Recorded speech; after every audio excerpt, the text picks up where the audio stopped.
যাব মধু জানার কাছে। আমার প্রশ্ন হচ্ছে, কানেকশন দেখতে পাচ্ছেন মনে হচ্ছে না হচ্ছে না স্যার? স্পষ্টত কি মনে হচ্ছে? তদন্ত হবে, প্রমাণিত হবে, বুঝলাম, পরের কথা। আইনজীবীরা বলছেন মনে হচ্ছে এখানে এসআইআর এর যোগ রয়েছে।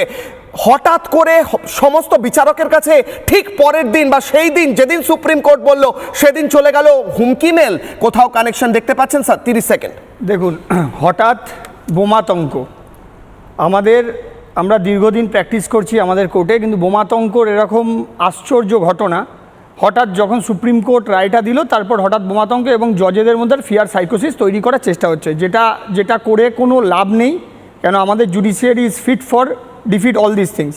প্রথম কথা, স্যারও বলেছেন যে আমাদের আইনে প্রভিশন আছে under 66F of information technology act, যেটার দ্বারা আমরা স্টেপস নিতে পারি, এবং 506, 507 of IPC of previous act, এবং নিউ অ্যাক্টে 351 অফ বিএনএস।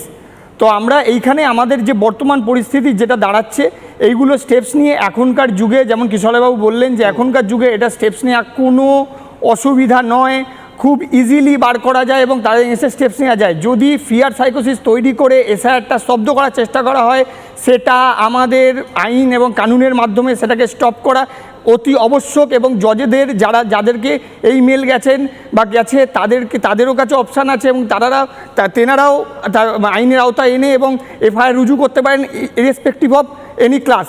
আর তারা সেপারেট ওয়েতে এফআইআর রেজিস্টার করতে পারে আপন দ্যাট ইমেল, ইন্ডিপেন্ডেন্ট ক্যাপাসিটিতে। বেশ।